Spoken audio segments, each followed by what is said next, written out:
All right, good evening, everybody. It is December 6th.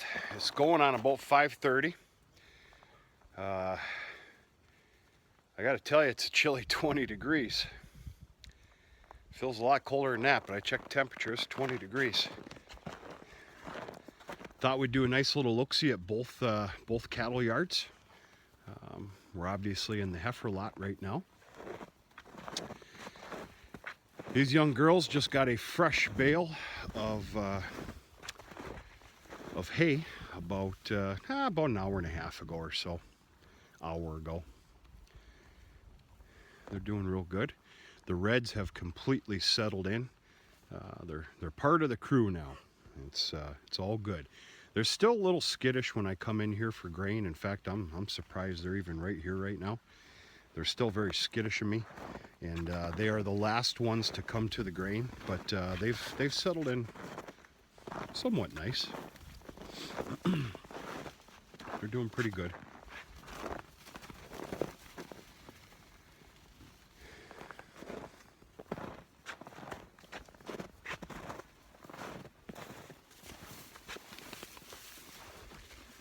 This is some very nice grassy hay. I know exactly where this comes from as well. I kind of got a couple of lines at the bale yard, and yeah, I'm just jabbering here, but yeah, things are well with these girls here.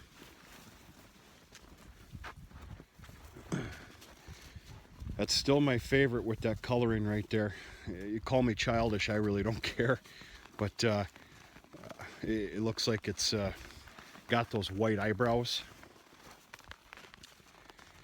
Now that is considered, as far as I'm concerned, that's a black baldy. What is a black baldy, or also known as a white face? It's a cross between an Angus and a Hereford. I'm gonna call that one right there. That's probably only about quarter. That's a quarter Hereford.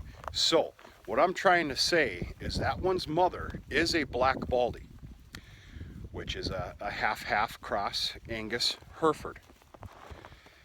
And her mother was bred,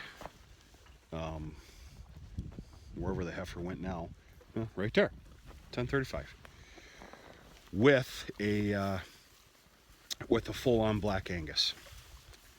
That's my science for today, folks. That's about the only teachings I have. So that's why there's the very light white within her. But I don't know, it's just something about her. I really enjoy it. In the winter time, you got to fight a lot of crusty hay bales. It gets rained on, it freezes. The bottom freezes sometimes. That's what this little pile is right here, folks. For the cows, I do not and I will not do this. For these younger heifers, I will remove some of the crust from the bales.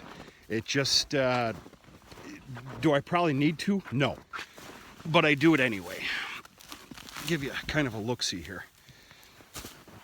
That's the bottom of the bale that's been flipped over. I flipped it over, obviously, so they could pick through the good hay, and as you see in the beginning of the video, they are. And they'll continue to pick through this. And then tonight, I can promise you there'll be 2, 3, maybe even 4 animals laying around this.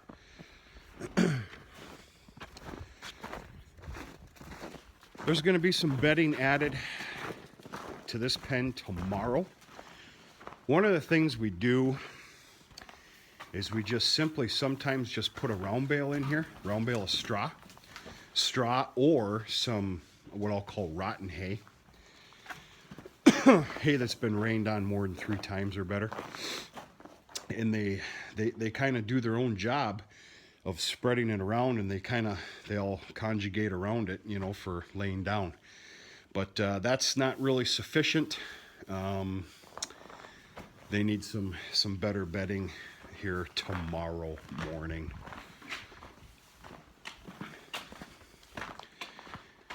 These boys are leaving Monday.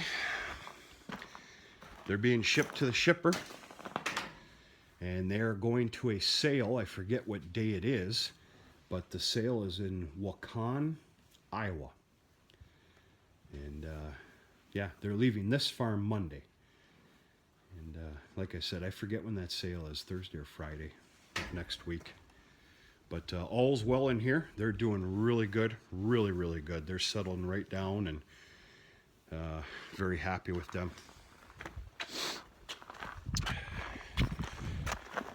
All right, you want to see something amazing? I've been handling bales all day long today. Well, it feels like all day long. There's been a lot of back and forth is why. Had a lot of bale sales today.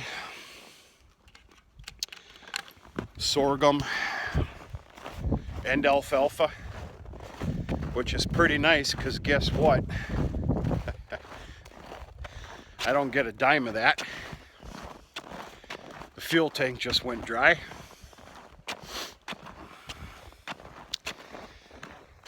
Life is good. No worries on the fuel.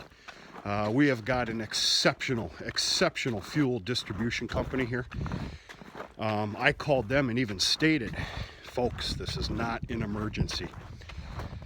I called them at 2 o'clock. That tank was filled back up at 3 o'clock. With a bill left in my truck, which, Merry Christmas, I guess, eh? Okay, holy crap, my hands are getting cold. I thought you're supposed to be tougher as you grow older. That's apparently not the case. Okay, so what I did today is I hauled a lot of bales to the farm. I had a lot of loading to be done out in the field as well. When it comes to loading up a tag trailer, which it was done today,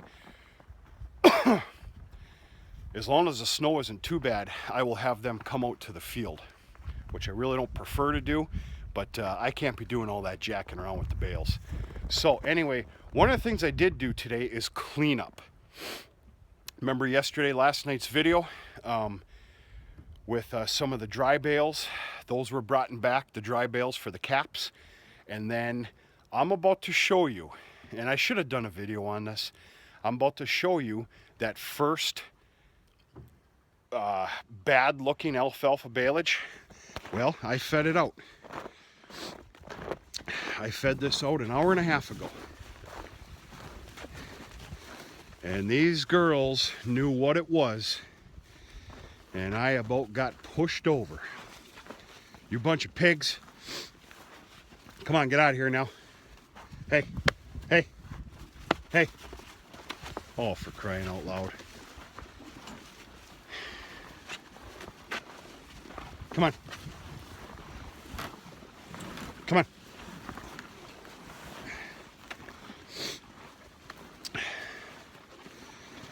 Now, folks, I'm not going to call this a big I'm not going to call this a big herd, okay?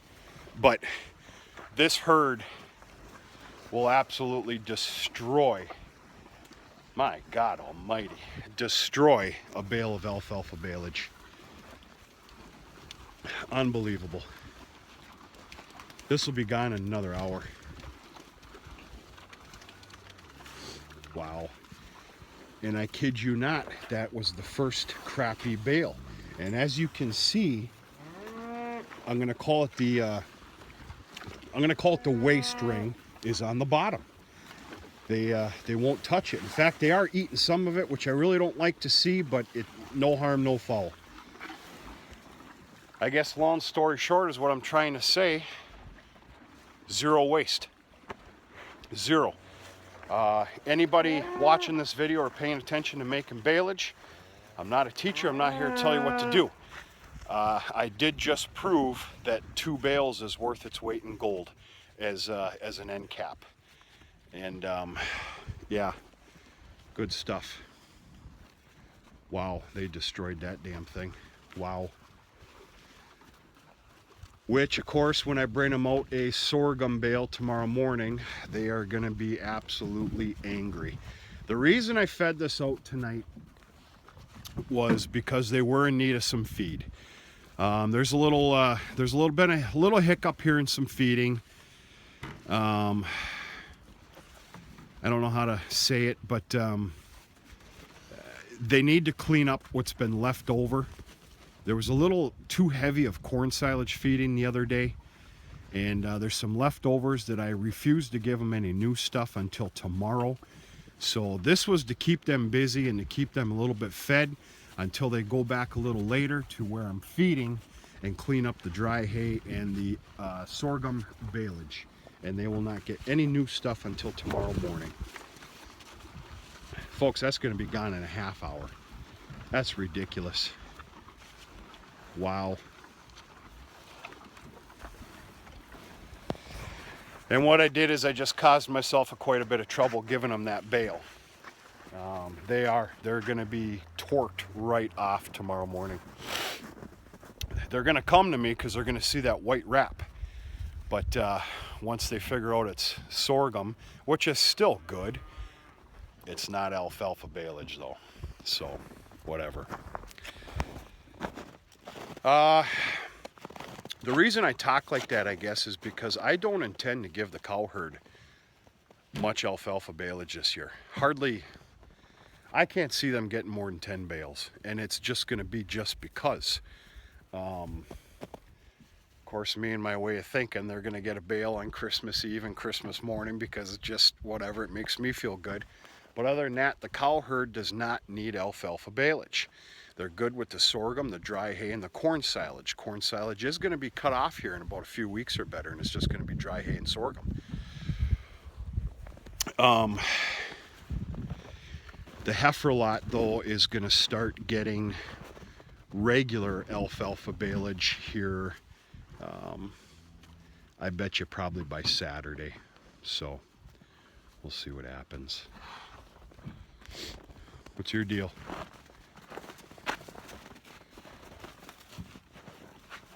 Anyway, all's well. All right, folks, I'm not going to lie to you, my fingers are frozen. Just a nice little update here. It's getting dark extremely quick. I know you can't tell it by the video, but it gets so dark so stinking early here nowadays, it's not even funny. But the day is done. It's been a good day, and looking forward to tomorrow. I got a whole bunch of stuff to do. Picked up my deer from the processor this afternoon. It was done. It's always amazing to me what kind of a huge box of meat you actually get off of a deer. I made most of it, almost all of it, into burger. Venison burger with beef suet added instead of pork. Phenomenal. Try it out. And other than that, I just had the back straps and tenderloins cut up and packaged. Otherwise, it was all pure burger. So, very happy to get that back. Freezer is full, chock full. In fact, it could barely be closed, and it's one of those big boys too. So, that's about it. Stay tuned for a nice video tomorrow of something, somewhere, somewhat, somehow. And tomorrow is Shout Out Friday. And folks, we'll talk to you sooner and later. Have a good night.